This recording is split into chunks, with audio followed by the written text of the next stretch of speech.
Buenos días, bienvenidos a la charla de rotulación alimentaria. Mi nombre es Militza Núñez, ingeniero en alimentos de profesión.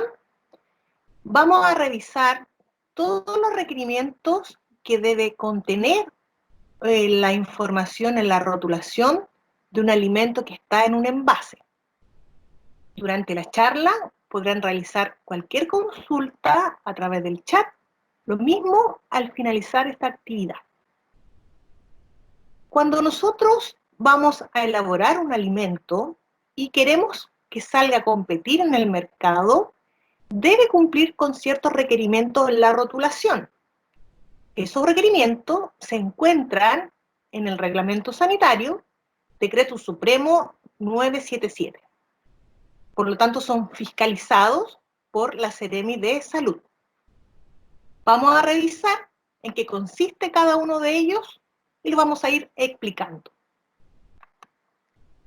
Lo primero que tenemos que tener claro es que la rotulación es un conjunto de inscripciones, leyendas o ilustraciones contenidas en el rótulo.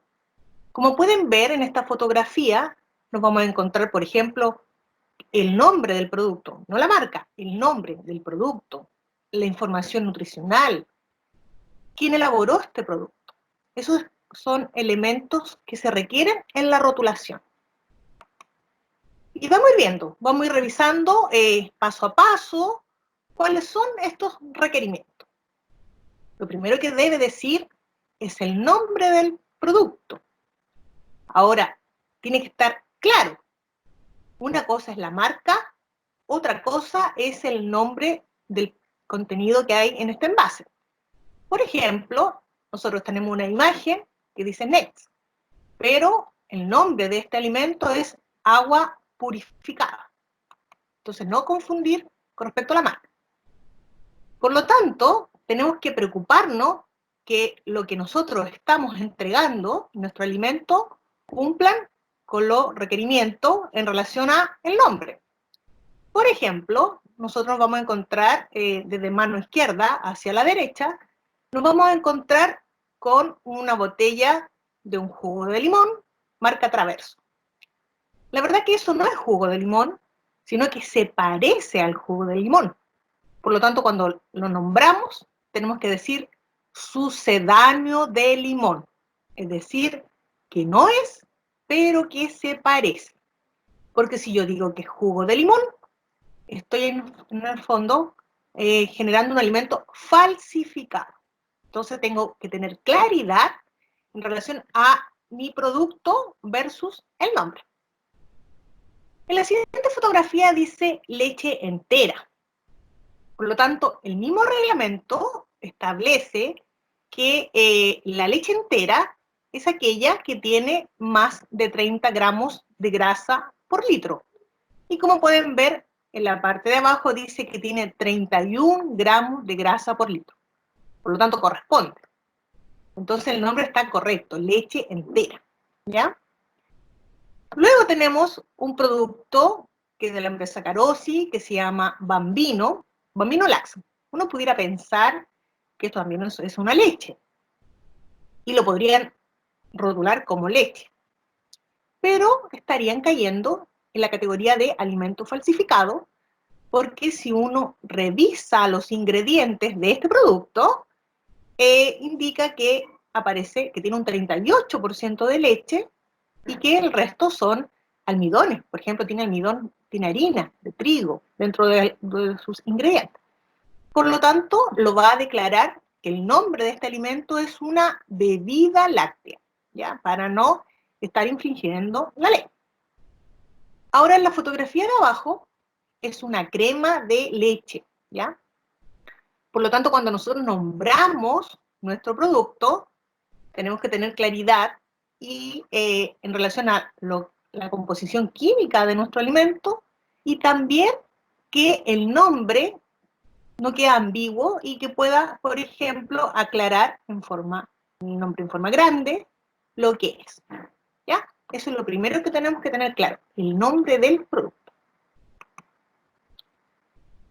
Lo otro que es muy importante y que debe estar en esta rotulación corresponde al contenido neto, ¿ya? Es decir, lo que hay en el interior del envase.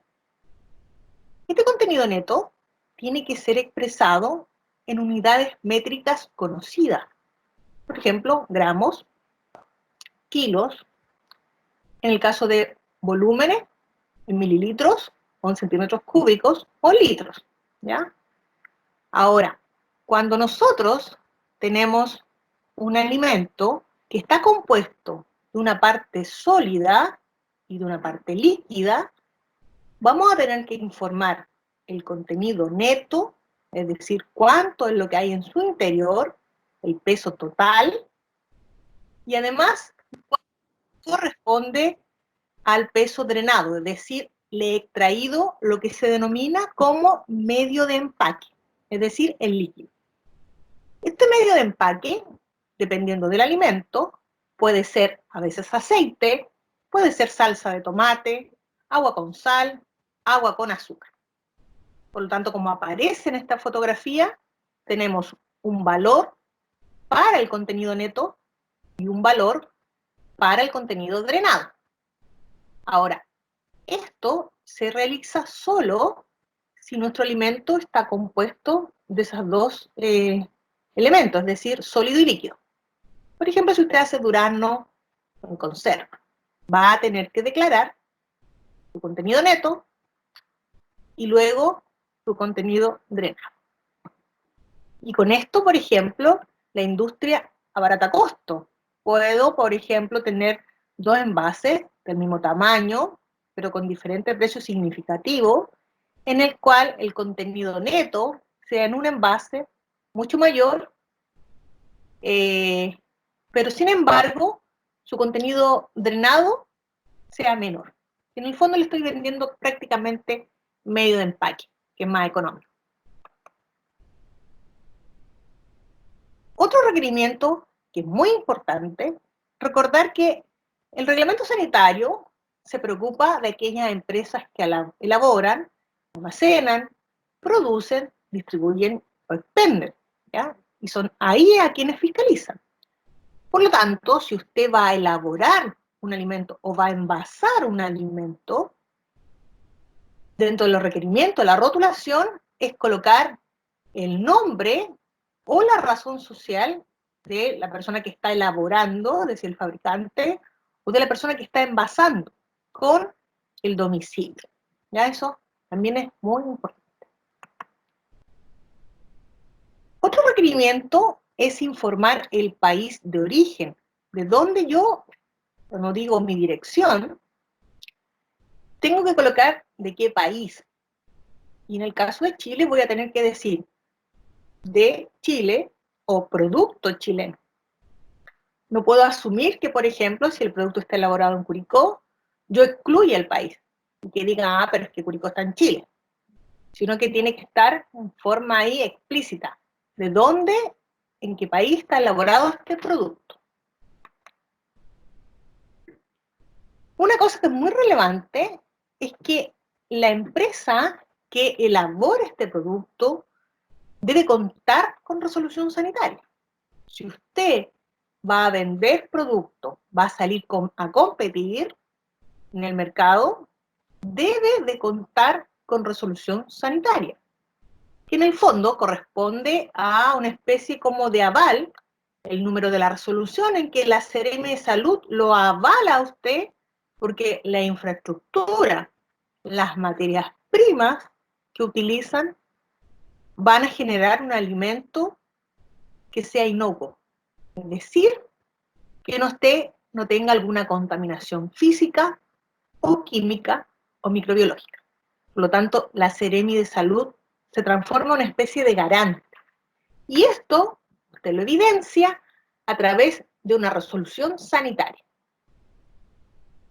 La resolución sanitaria, ustedes se la van a entregar luego que le hayan realizado una visita, hayan inspeccionado la infraestructura donde se elabora este alimento. Van a revisar, por ejemplo, dónde dispone los residuos cuando elabora su alimento. cuáles son las características del piso, cuáles son las características de la superficie donde va a colocar su alimento, dónde va a almacenar las materias primas, cuenta con los requerimientos de temperatura para almacenar esas materias primas, cuenta con los requerimientos de temperatura para almacenar ese producto terminado. Si es que va a aplicar algún tratamiento térmico, ese tratamiento térmico es efectivo. Entonces, cuando usted entregue la documentación, por ejemplo, un plano, escala del lugar donde usted va a elaborar su producto, le van a dar 30 días en el cual usted lo van a fiscalizar y luego que usted le realice la fiscalización y que le digan, ok, cumple con los requerimientos, le van a dar un número que corresponde al número de la resolución. Con una fecha, con la fecha en la cual le realizaron la visita y que usted cumple con esos requerimientos, y con el nombre de la Seremi de Salud de donde está su empresa. Por ejemplo, acá nosotros tenemos una resolución sanitaria de Llanza, donde dice que está ubicada en la Panamericana Sur, kilómetro 385, en San Carlos, la octava región. Por lo tanto, la resolución sanitaria se desprende de la Seremi de la región del Biobío, ¿ya? Y con una fecha que es del 6 de junio, y el número de la resolución es del año, es la 858, ¿ya? Por lo tanto, esa información usted la va a colocar en esta rotulación. Imposible que usted pueda vender un alimento si no cuenta con resolución.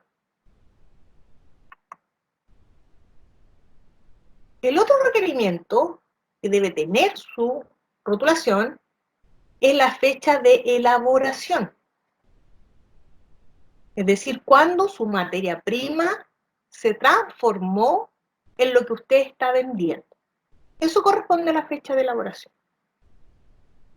La fecha de elaboración podrá informarse mediante el día, el mes y el año. Sin embargo, si los alimentos duran 3 meses, podrá incluirse el año. Lo mismo va a ocurrir para la fecha del envasado. Por ejemplo, si usted compra azúcar a granel y las va a envasar en sachets más pequeños, una cosa fue la fecha en que se elaboró ese azúcar y otra cosa es la fecha en la cual se envasó ese azúcar, ¿ya? Y ahí va a tener que indicarlo.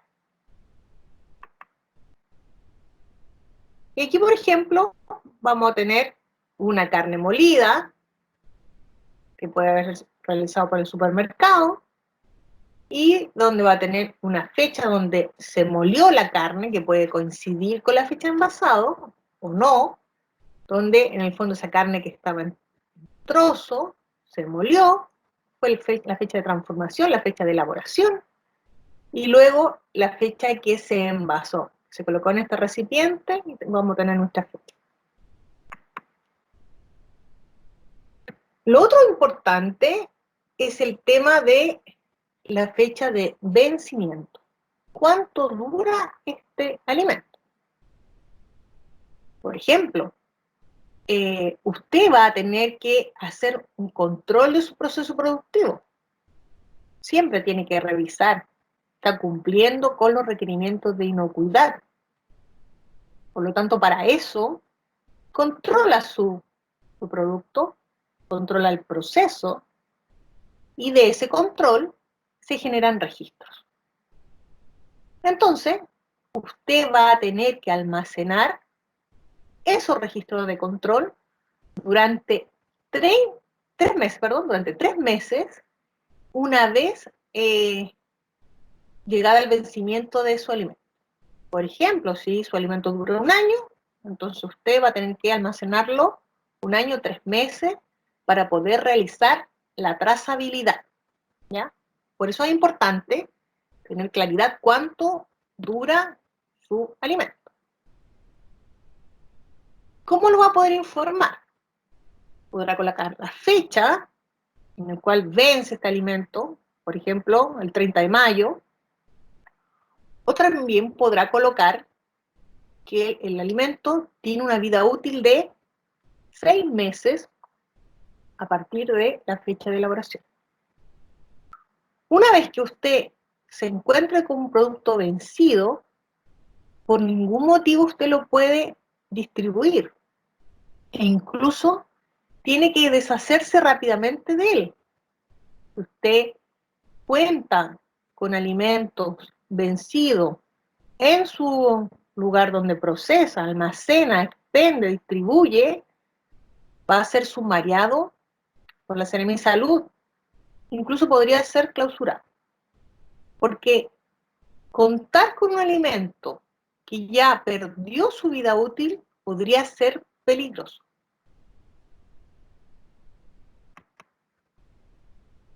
Por ejemplo, existen 2 alimentos que tienen una vida útil indefinida, que es la sal y el azúcar. ¿Por qué estos alimentos tienen una vida útil indefinida? Porque no cuentan con agua. El hecho de no contar con agua hace que los microorganismos no se puedan desarrollar. Porque para que un microorganismo, los microorganismos son como nosotros, necesitan agua para poder reproducirse, para poder sobrevivir. Y en estos alimentos hay una ausencia de agua. Y esa característica lo hace que sean indefinidos. Por lo tanto, en este caso, te va a decir vida útil indefinida. Sin embargo, va a tener que mantener los registros durante al menos 3 años, los registros de control del producto y del proceso, para poder realizar la trazabilidad.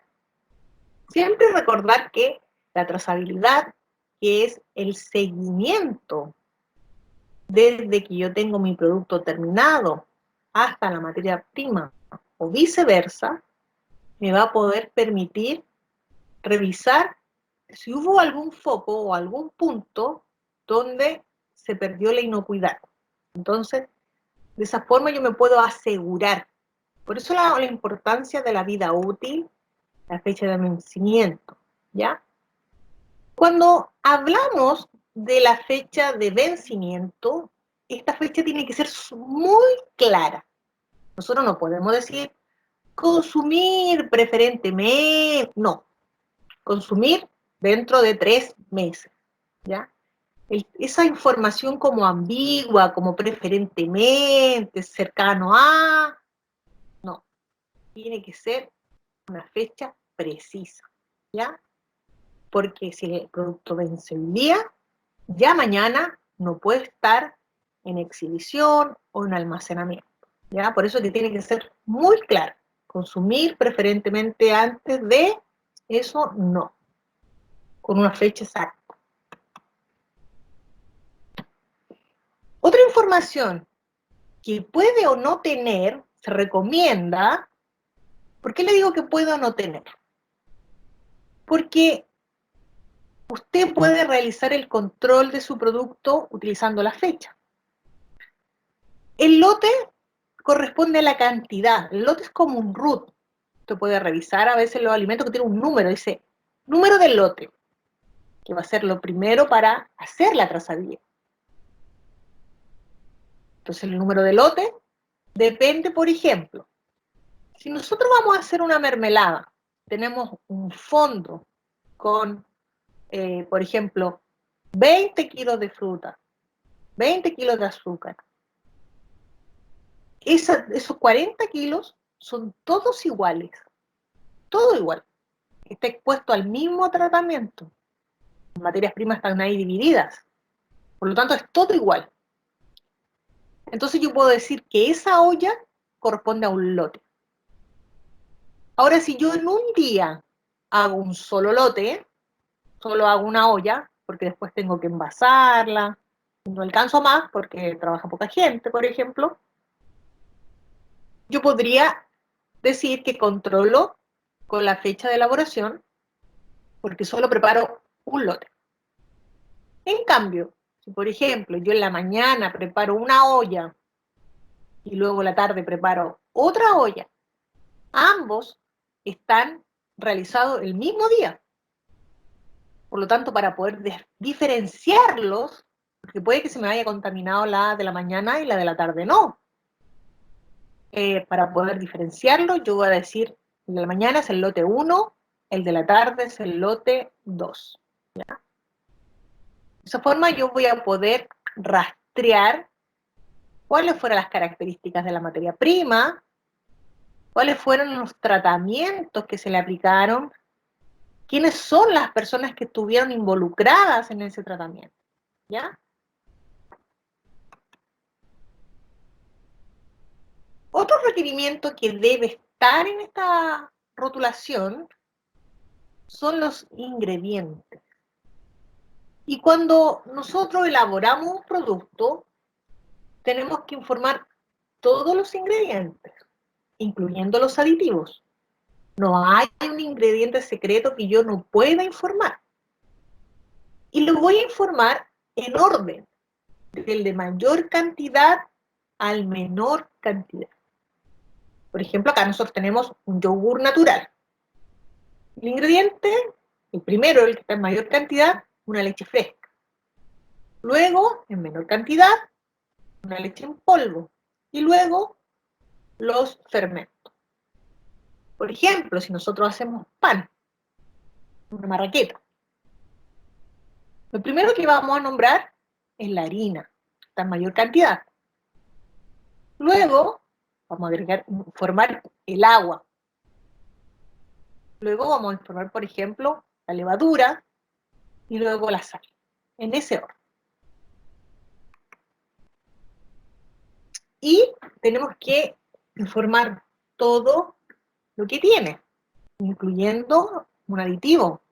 No nos podemos olvidar de algo que le incorporamos, porque puede que alguien sea, por ejemplo, alérgico. Fíjense en esta fotografía. Nosotros acá tenemos una mermelada de pera, nuez y ron. Por lo tanto, los ingredientes tienen que ser consistentes, es decir, tenemos pera, nuez y ron, ¿ya? Que está en un 65%. Y luego tenemos jugo de limón, pectina, azúcar. Le informamos ahí que contiene nueces, porque las nueces son uno de los ingredientes que producen alergia. Y lo informamos en grande. Por lo tanto, si nuestro ingrediente es derivado o produce algún tipo de alergia, como la leche, vamos a tener que informarlo en grande, como una advertencia.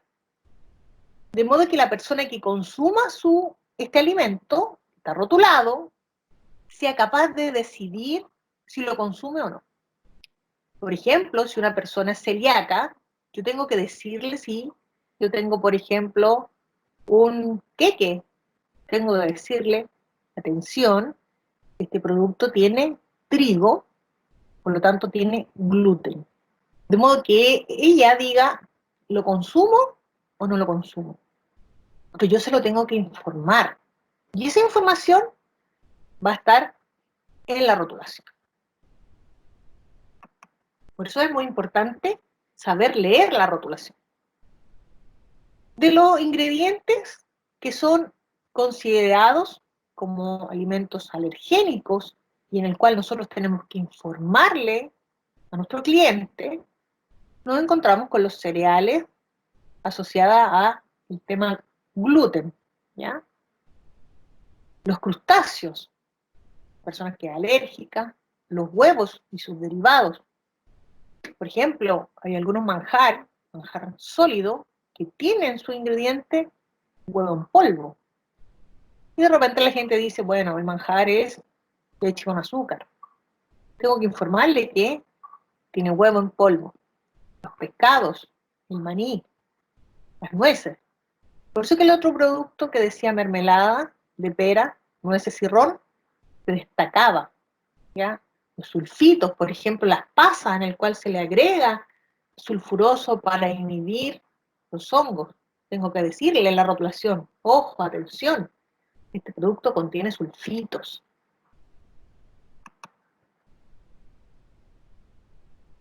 ¿Qué otra cosa puede ocurrir relacionada a la parte alergénica? Una cosa es que lo contenga. Por ejemplo, si yo hago un queque, tiene harina de trigo, por lo tanto, tiene gluten, ¿ya?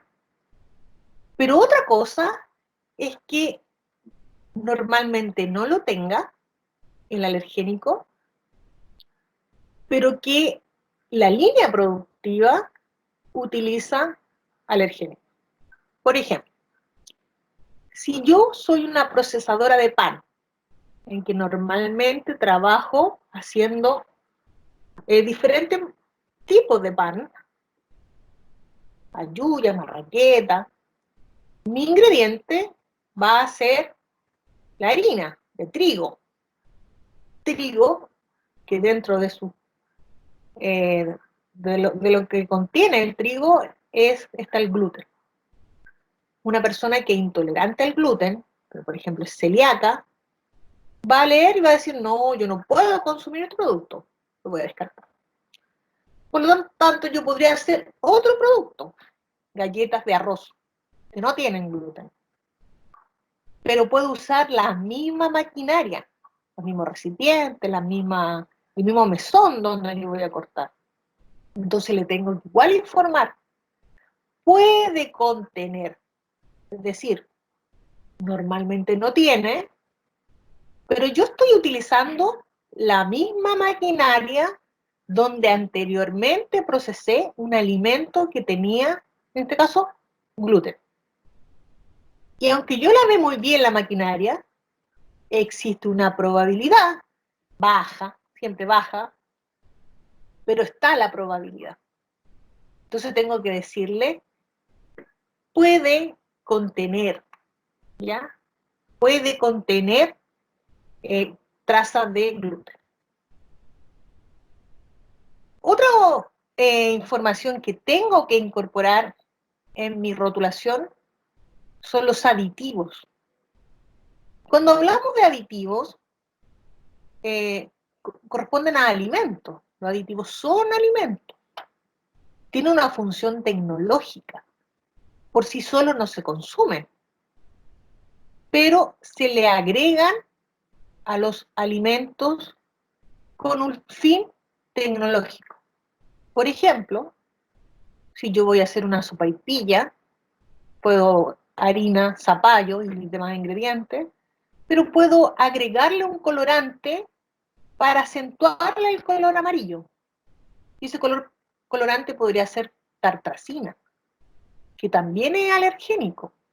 Entonces voy a tener que informarle que tiene tartrazina con una letra más grande, a lo cual estoy informando el resto de los ingredientes en negrilla, de modo que sea destacada. Algunos de los aditivos que nosotros podemos utilizar, por ejemplo, a mano izquierda, superior, amarillo crepúsculo, rojo ayura red, azul brillante, la tartrazina, la carmoicina, son colorantes. Por lo tanto, cuando nosotros indicamos nuestros aditivos, estos van a ser los últimos que nosotros vamos a nombrar. Harina, agua y al final, tartrazina, por ejemplo. ¿Ya? Por ejemplo, en mano derecha superior, benzoato sódico, un preservante. Podría, por ejemplo, incorporarlo en una mermelada. Podría incorporarlo en unos duranos en conserva. Después dice aspartame, un edulcorante no calórico. Pero ojo, porque si una persona sufre de fenilcetonuria, no puede consumir aspartame. Ciclamato, un edulcorante también no calórico. Entonces, todos los ingredientes que nosotros utilicemos, independiente en que este ingrediente sea 1 gramo el que le estamos adicionando, nosotros tenemos que listarlo. y siempre desde mayor a menor. ¿Por qué es tan relevante? Porque una persona puede sufrir alguna reacción a alguno de los ingredientes, ya sea por alergia. Por ejemplo, una persona que sufre asma, los colorantes que generan alergia le podría provocar alguna dificultad. Otra cosa importante en el tema de la rotulación, cuando nosotros tenemos alimentos que por sí solos no tienen esa característica, como lo que aparece aquí en esta fotografía. Es decir, es una papa frita que tiene sabor a queso. No tiene queso, sino que le estoy agregando un saborizante, ¿ya? Tengo también que acompañar con la expresión sabor a, de modo que entienda que no es queso, sino que tiene el sabor a queso, porque la rotulación no puede generar confusión, que la persona crea que lo que va a comer sea otro producto a lo que en realidad hay en su interior del envase. Otra información que tiene que estar en la rotulación del alimento corresponde a la información nutricional. La información nutricional va a ayudar a que usted tenga claridad cuánta es la porción que debe consumir y cuántos son los nutrientes que está consumiendo por esa porción. Por lo tanto, cuando nosotros estamos entregando información de un alimento sólido, vamos a informar en los nutrientes por 100 gramos y por el tamaño de la porción.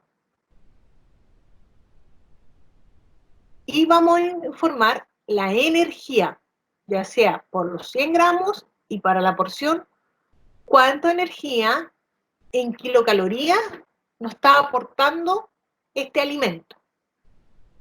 Vamos a informar las proteínas. ¿Cuántas proteínas por gramo está entregando los 100 gramos y la porción? Fíjense que en el tema del arroz, la porción son 50 gramos, ¿ya?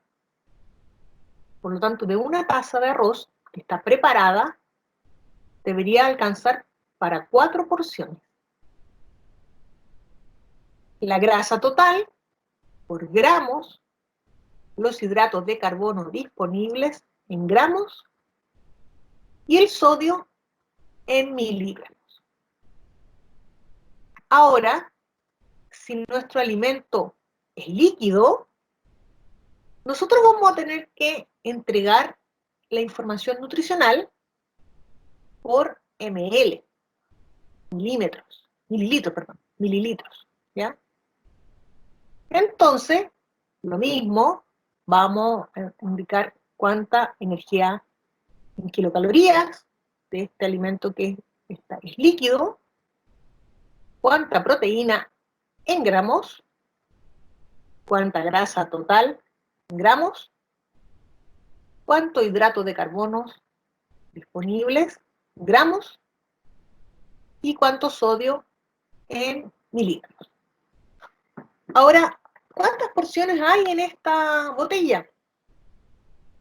Esta botella corresponde a la Coca-Cola que uno le dice Coca-Cola de 500, que hoy día es como de 580 mililitros. Las porciones están estandarizadas, ¿ya? Por lo tanto, la porción de los líquidos son 200 mililitros, es decir, un vaso. Y se aproxima, porque estos son alrededor de 580 mililitros. Por lo tanto, esa botella se debe dividir para 3 porciones. De esa botella de 500 deben consumirla 3 personas. Eso es lo que debe en la información, la porción de este producto. Ahora, ¿qué va a ocurrir? Se fijan que acá la tabla cambia, es más grande. Nosotros habíamos hablado de la energía en kilocalorías. La proteína en gramos, la grasa total en gramos, los hidratos de carbono en gramos y el sodio en miligramos. Pero aquí la tabla cambia en el tema de la grasa. Porque, ¿qué dice la normativa? El reglamento sanitario. Dice que cuando la porción, no los 100 gramos, la porción tiene más de 3 gramos de grasa, usted va a tener que desglosar que de esos 3 gramos de grasa, ¿cuánta grasa en gramos corresponde a las grasas saturadas? ¿Cuánto corresponde en gramos a la grasa monoinsaturada, es decir, que tiene una sola insaturación? ¿Cuántos gramos corresponden a la grasa poliinsaturada, que tiene muchas insaturaciones? ¿Y cuánto colesterol tiene en miligramos? ¿Ya? Ahora, eso solo se va a desglosar cuando la grasa total, por la porción, ojo con eso, por la porción. Porque, por ejemplo, si nosotros decimos que 1 kilo tiene 28 gramos de grasa y la porción son 100 gramos, nos va a dar que 2,8 gramos, por lo tanto no es necesario desglosar. Ahora, no es necesario, pero usted puede ver que hoy día muchas empresas lo desglosan y le sale, por ejemplo, grasa total 0,3 gramos, igual lo desglosan y dice 0,01 del resto de las otras grasas, grasa poliinsaturada, 0,03, pero no es necesario. Si usted desea, lo desglosa. Ahora, si tiene más de 3 gramos y no lo desglosa, eso ahí es una falta. Otra cosa que también es importante es el tema de cuando nosotros nos encontramos con productos que tenemos que reconstituirlo, como es, por ejemplo, la leche en polvo. Hay atrás hubo como una polémica con la leche reconstituida, que era reconstituida, como es que ser reconstituida era malo. Cuando nosotros hablamos de alimentos reconstituidos, significa que, en el caso de la leche, por ejemplo, que fue sometida a un proceso de deshidratación, un secadero en spray, y que lo único que le sacaron fue el agua. Y ahí que, por ejemplo, 1 kilo de leche en polvo sea equivalente a 8,3 litros de leche fluida. Entonces lo que nosotros tenemos que hacer es devolverle el agua para que vuelva a su estado inicial. Entonces, cuando tenemos alimentos que se tienen que reconstituir, nosotros vamos a indicar la cantidad de kilocalorías y de los demás nutrientes cuando ésta ya está reconstituida. Porque va a ser muy poco el gramaje para dar, por ejemplo, la porción que son los 200 mililitros. Ahora, esta información nutricional la podemos calcular. Usted tiene 2 opciones. Si, por ejemplo, usted elabora mermelada y quiere salir a competir y la quiere poner en el supermercado a la venta, tiene que tener resolución sanitaria. Es muy importante, pero además tiene que tener una rotulación. Y dentro de esta rotulación está la información nutricional. Entonces usted tiene 2 alternativas. Una es que lo envíe a un laboratorio para que le hagan un análisis y determinen cuál es la composición química de su alimento. Cuánta energía tiene, cuánta proteína tiene, cuánto carbohidrato tiene. Y lo otro es calcularlo utilizando las tablas que existen hoy día. La Universidad de Chile tiene unas tablas estandarizadas para la gran mayoría de alimentos. Por ejemplo, una marraqueta, los 100 gramos que corresponde a una marraqueta, tiene 289 kilocalorías. En cambio, una yuya tiene 315 kilocalorías. Las bebidas de fantasía, los 100 ml, como la Coca-Cola, la Fanta, esas bebidas, tienen del orden de 77 a 88 kilocalorías. Esa información existe. Entonces usted puede usar esa información de base para hacer su cálculo. Y para poder entender, vamos a usar un ejemplo simple, vamos a ver un ejemplo simple que cuenta con 2 ingredientes para poder un poco entender cómo lo calculamos. Vamos a hacer una mermelada que cuenta con 1 kilo de fruta, 1 kilo de azúcar. Entonces tenemos 1 kilo de azúcar más 1 kilo de fruta. Si nosotros esto lo metemos en una olla, al inicio del proceso vamos a tener 2 kilos. Pero nosotros al final de nuestro proceso podemos pesarle y saber cuánto es lo que se evaporó para que esta fruta se transformara en la mermelada. Entonces, esto también está estandarizado, pero uno lo puede verificar pesándolo. Si inicialmente yo tenía 2 kilos, ¿cuánto fue el resultado final? Pero a modo general se habla que es un 15%, un 25%. Por lo tanto, 1 kilo de azúcar, 1 kilo de frambuesa se va a transformar en 1,5 kilos de mermelada. Eso puede variar en relación a cuánto usted lo va a evaporar, qué tan líquido, qué tan espesa. Por eso es importante que al final de su proceso usted lo pese. ¿Cuánto me quedó de mermelada? Entonces, yo le dije que estos datos ya están. Unas tablas de la Universidad de Chile, el doctor Hermann Schmidt-Hebel, entre el INTA, donde, por ejemplo, dice que los 100 gramos de frambuesa tienen 48 kilocalorías, tiene 1,2 gramos de proteína, tiene 0,7 gramos de grasa, tiene 10,7 gramos de hidratos de carbono y tiene 5 miligramos de sol. Esos son los 100 gramos, un puñadito, 100 gramos. Y el azúcar, para los 100 gramos, es decir, más o menos una taza, más o menos, tiene 385 kilocalorías, no tiene proteína, no tiene grasa, tiene un 99,5 gramos de hidrato de carbono. Y recuerdan que yo les dije que uno de los alimentos que era indefinido era el azúcar. Y se debe específicamente a esa característica, que tiene un 99,5 gramos de azúcares, los 100 gramos de azúcar. Entonces, no hay agua disponible.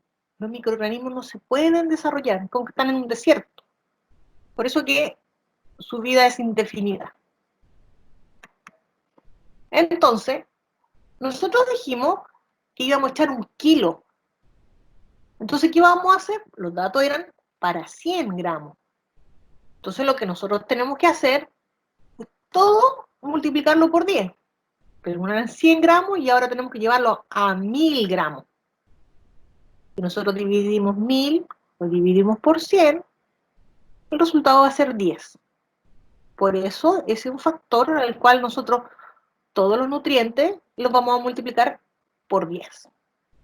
Entonces teníamos 48, ahora se transforma en 480 en el caso de la frambuesa, y si teníamos 385 en el caso del azúcar, ahora se transforma en 3850.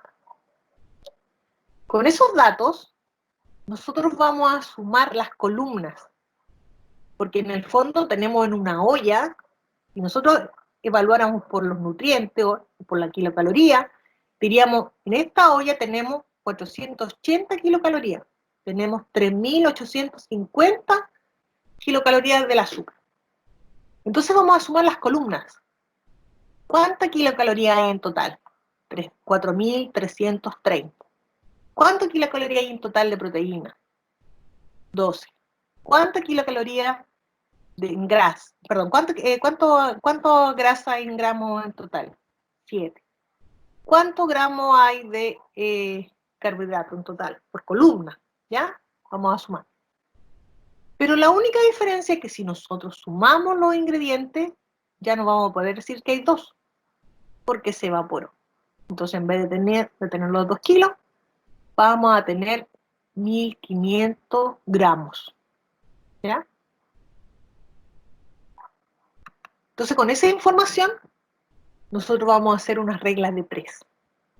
Y vamos a decir que si nuestros 1500 gramos de mermelada tienen 4300 kilocalorías, porque fue el resultado que me dio la columna de la variable energía, ¿cuánta kilocalorías va a tener los 100 gramos? Y yo hago una regla de 3. Multiplico los 100 por 4330 y lo divido por 1500. Y ahí me va a salir que los 100 gramos tienen 289 kilocalorías. Y así sucesivamente. Vamos a ir calculando cuánta proteína, cuánta grasa, cuánto hidrato de carbono, cuántos son. Y por otro lado, vamos a tener que informar la porción. A modo general, yo le dije que las porciones ya estaban estandarizadas, que el arroz eran 50, la leche 200 mililitros un vaso, el pan, el medio pan en una porción son 50 gramos. En el caso de las mermeladas se habla del orden de 15 a 20 gramos, una cucharada, ¿ya? Por lo tanto, vamos a decir, si los 100 gramos tienen 289 kilocalorías, ¿cuántas kilocalorías van a tener la porción? Que es 15 gramos. Y eso nos va a dar que una cucharada de nuestra mermelada de frambuesa tiene 43 kilocalorías. Y así sucesivamente. Las proteínas, la grasa, el hidrato de carbono, el sodio. Como la porción de nuestra mermelada no tiene grasa, no es necesario que nosotros desglosemos en relación a la grasa poliinsaturada, monoinsaturada, grasa trans y el colesterol. ¿Alguna duda con respecto al cálculo nutricional? Ahora, si nosotros tenemos más ingredientes, por ejemplo, si vamos a hacer un pan, donde vamos a tener harina, agua, manteca, por ejemplo, si es una yuya, manteca, levadura, sal, tenemos que ir sumando todos los ingredientes. Tenemos, por ejemplo, platos preparados, una cazuela. Tenemos que ir sumando todos los ingredientes y tener considerado lo que se evapora cuando nosotros tomamos este alimento y le aplicamos nuestro tratamiento. Eso es importante. ¿Cuánto se evapora? Porque los nutrientes no se evaporan. Quedan ahí, en ese recipiente, en esa olla, quedan ahí. Entonces, tenemos que saber, tener claridad en realizar el cálculo. Si tienen alguna duda con respecto a cómo yo hice este cálculo, siempre son reglas de 3. Solamente reglas de 3, que son proporciones, utilizando las tablas que en la actualidad existen. Si alguien tiene dudas, en el chat me pueden hacer las preguntas y las vamos a responder. Otra información que es relativamente nueva es con respecto a estos sellos. Relativamente nueva porque entró en vigencia en el año 2016.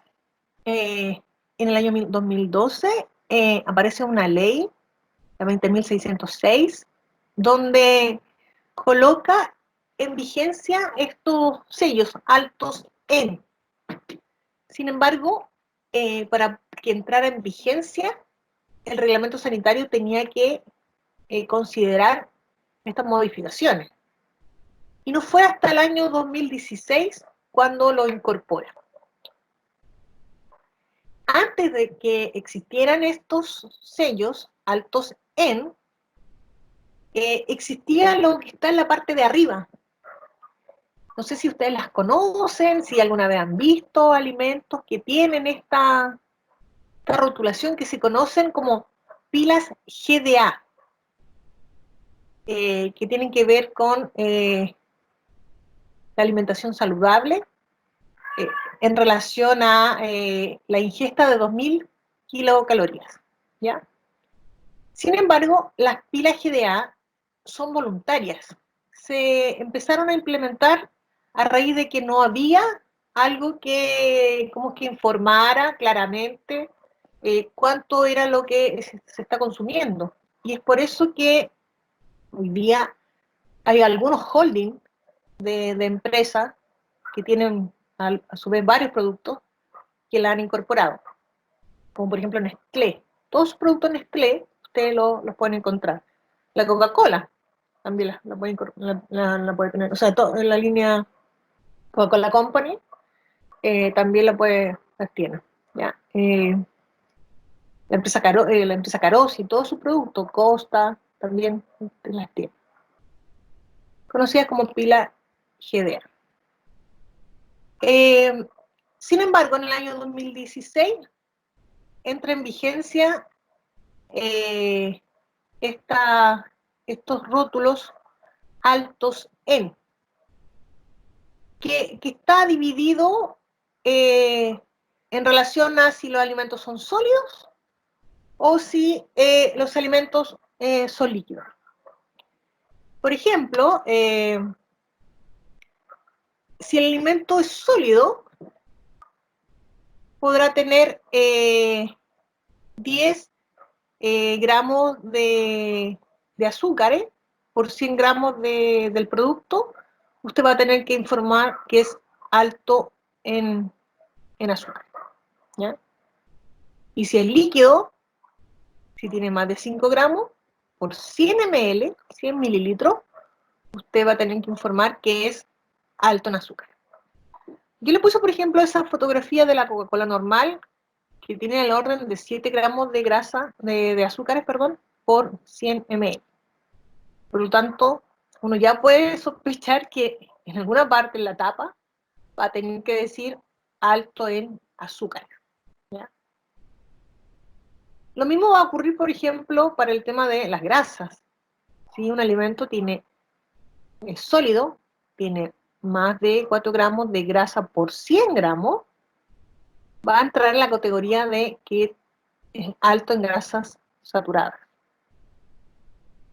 Y si tiene más de 275 kilocalorías por gramo, va a entrar voy a colocarle un sello de alto en calorías.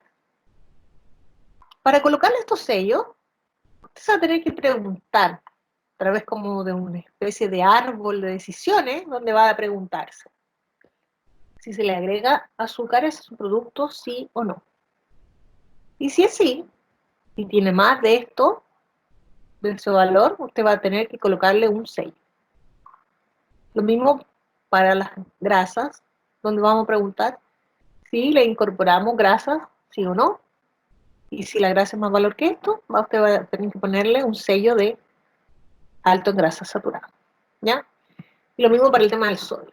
Si tiene más de 400 miligramos por 100 gramos, va a tener que colocarlo de alto en sodio. Esto se colocó a raíz de un problema sanitario que tenemos como país, que es la obesidad infantil. Y de ahí que un niño obeso es un futuro adulto obeso. Y un adulto obeso tiene enfermedades que debería provocarlas cuando fuera más viejo, como por ejemplo la diabetes, la hipertensión. La diabetes provocada por la alimentación, ¿ya? Hoy día se han hecho estudios, la Universidad Católica ha hecho estudios en diferentes colegios donde hay jóvenes de 10, 12 años ya presentan síntomas de hipertensión, producto de los malos hábitos y la ingesta de alimentos demasiado procesados que entran con todos estos sellos y que a la larga lo están enfermando. Ahora, si su producto que usted está elaborando tiene que colocarle uno de estos sellos, se va a colocarle en la parte visible, la parte del frente, similar a lo que aparece ahí en la fotografía, pero va a depender del tamaño del envase. Por ejemplo, si son como dulces muy pequeños, va a tener que colocarle estos sellos en el envase que los contiene en mayor cantidad. Si el envase tiene un tamaño de 30 a 60 centímetros cuadrados, el tamaño del sello va a ser de 1,5 a 1,5 centímetros. Si tiene el envase tiene un tamaño entre 60 y 100 centímetros cuadrados, el tamaño de este sello va a ser del orden de 2 por 2. Si su envase tiene entre 100 y 200 centímetros cuadrados, el tamaño del sello va a ser del orden de 2,5 a 2,5 centímetros. Si el envase tiene un tamaño de 200 a 300 centímetros cuadrados, su rótulo va a ser de 3 por 3 centímetros. Y si es mayor o igual a 300 centímetros cuadrados, el tamaño es 3,5 por 3,5. Ahora, si su alimento tiene estos sellos, por ningún motivo, por ejemplo, lo va a poder expender en un colegio a raíz que no están cumpliendo con estas características de producto más bien saludable, considerando el problema de la obesidad infantil.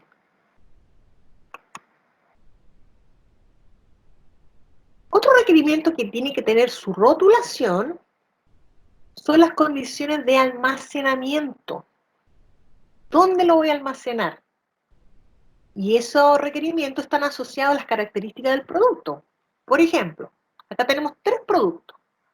Una leche en caja, leche fluida en caja, una leche en polvo y unas arvejitas congeladas.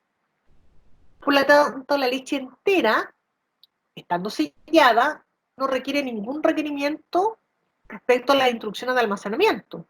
Va a estar ahí en una góndola, en un pasillo, sin ningún control de requerimiento de almacenamiento.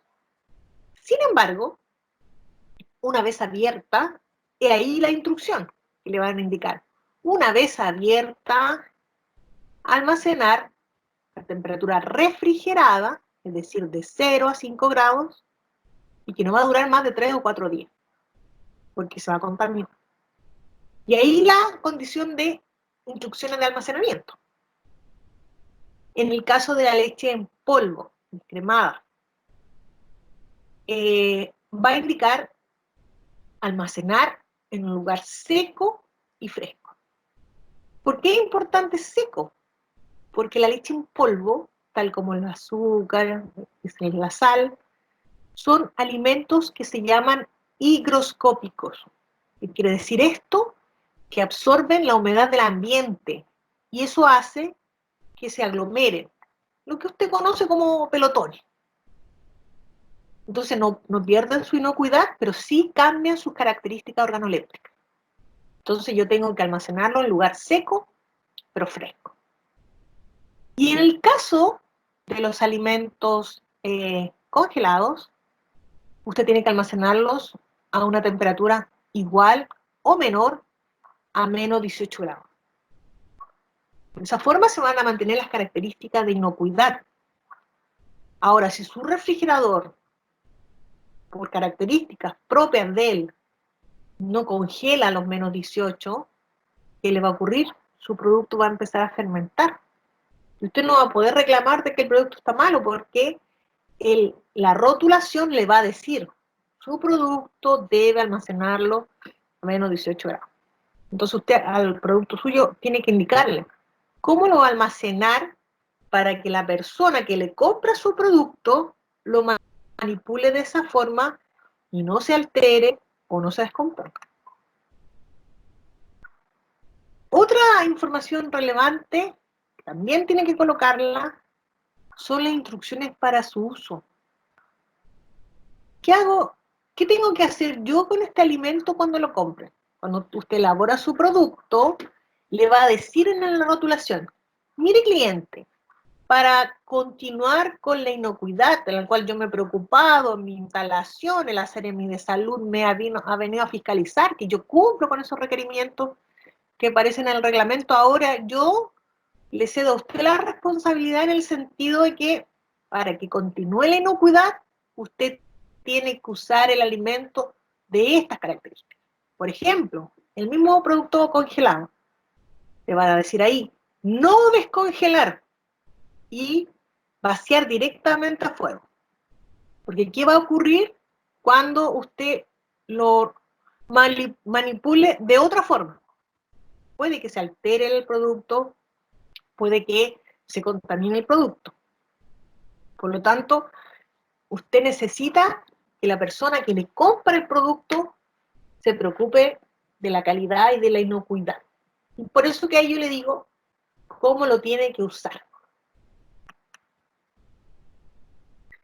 Y ahí nosotros ya tenemos nuestra rotulación. Vamos a hacer un pequeño resumen de cómo nos estaría quedando esta etiqueta. En la parte de arriba, el número 6, 7 y 8, nosotros le vamos a colocar nuestra fecha de elaboración. Dijimos que lo vamos a colocar con el día, el mes y el año. Ahora, si nuestros productos duran, su vida útil es de menos de 3 meses, yo puedo eliminarle el año. Voy a colocarle la fecha de vencimiento. Y esa fecha también, fecha clara, no puedo decir aproximadamente, sino que una fecha clara. Y el lote. Ahora el lote, yo les dije que quedaba como de acuerdo al producto suyo. Si usted cada día hace un lote, no es necesario que coloque el lote porque va a hacer su trazabilidad con la fecha. Pero si cada día hace muchos productos, tiene que controlarlo con el lote. Lo otro que era muy relevante es el tema del nombre. ¿Cuál es el nombre de su producto para no caer en alimentos falsificados?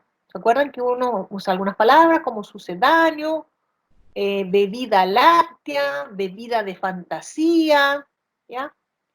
Porque si la composición química del alimento no es coherente con lo que lo declara el reglamento sanitario, puedo sumariar porque no estoy cumpliendo con la normativa. Por ejemplo, si yo voy a elaborar queso, ¿qué dice la normativa? Que los ingredientes deberían ser leche, cloruro de calcio, cuajo y sal. Si yo le coloco otros elementos, va a entrar en la categoría de alimentos falsificados. Si por alguna razón yo le coloco otro elemento, voy a tener que decir que es sucedáneo de queso, ya que se parece al queso, pero que no lo es. Hay varios productos que son sucedáneos, un sucedáneo de chocolate, sucedáneo de café, sucedáneo de crema de café. Lo otro, el tema de el contenido neto. Recordar que cuánto tiene mi envase y si está compuesto de un medio líquido y un medio sólido, contenido neto y el contenido drenado. Los ingredientes, colocarlos en orden decreciente, todos los ingredientes. Por eso que no hay un ingrediente secreto, porque si yo tengo un ingrediente secreto que no estoy declarando, me pueden acusar que no estoy cumpliendo la normativa en relación a la rotulación. El país de origen, como de Chile, pero producto chileno, país de origen de Chile. ¿Quién fabricó este producto?